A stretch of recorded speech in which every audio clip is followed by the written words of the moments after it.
Je résume les grandes lignes. Le document va être sur le site web de la Ville demain.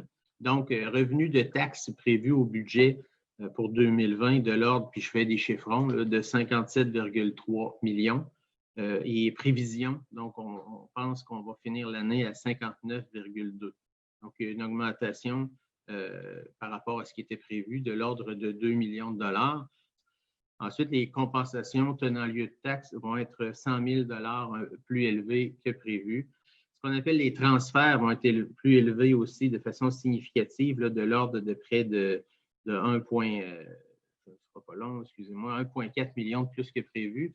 Ensuite, les services rendus, donc c'est tout ce qu'on facture, que ce soit des entrées d'eau ou autres. On a une diminution des revenus de l'ordre de 200 000 qui est essentiellement associée à une baisse des revenus au complexe multifonctionnel. Imposition de droit, une augmentation de plus, si on veut, de 500 000 par rapport à ce qu'on avait prévu. On avait prévu de l'ordre d'1 million, que ce soit 1,6 million.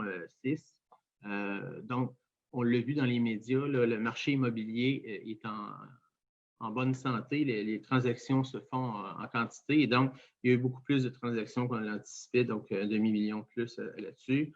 Des intérêts beaucoup plus élevés, là, de l'ordre de 600 000 de plus, 600 000 de plus que prévu.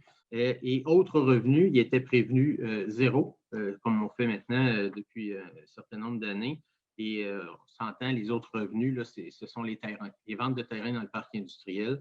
Donc, à ce stade-ci, en projection, mais on a projeté en fait simplement ce qui est dans le compte de banque, là. Alors, 2,6 millions de plus que prévu, c'est-à-dire que prévu étant zéro. Non pas qu'on ne prévoyait pas en vente, mais on ne le compte pas dans les budgets. Ce qui fait que les revenus prévus versus les revenus les revenus budgétés en décembre dernier pour l'année vont finalement être de l'ordre de plus de 7 millions, peut-être plus encore, comme je disais, à cause des terrains, que prévu au 31 décembre.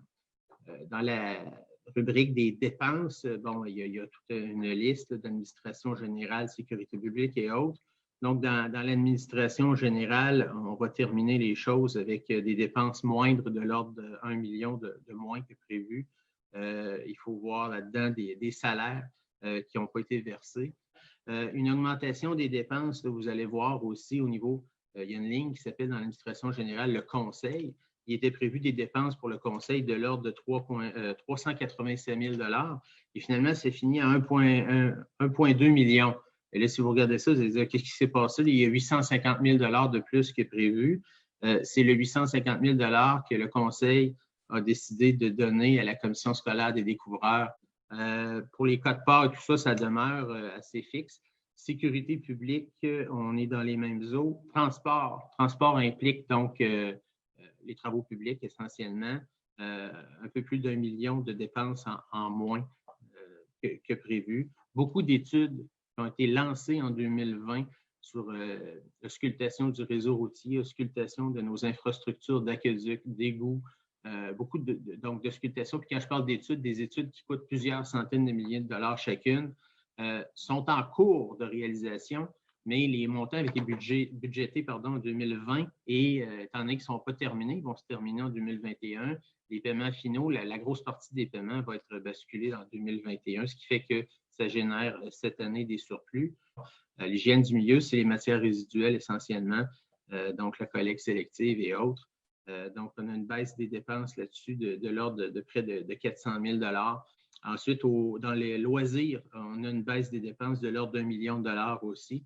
Essentiellement des salaires. Lorsqu'il y a eu la pandémie a commencé en mars dernier, il y a eu différents corps d'emploi qui ont été mis à pied, notamment à la bibliothèque, puis les surveillants, etc. Ce sont tous des postes budgétaires qui sont affectés aux loisirs culture, donc baisse des dépenses dans ce cas-là aussi. Donc, globalement, ça donne des dépenses moindres de l'ordre de 4 millions. Donc, on les additionne aux 7 millions tout à l'heure, plus des dépenses en immobilisation de l'ordre de 400 000 qui n'ont pas été réalisées et d'autres trucs dont je fais grâce là, parce qu'il y a beaucoup de petits montants. Là.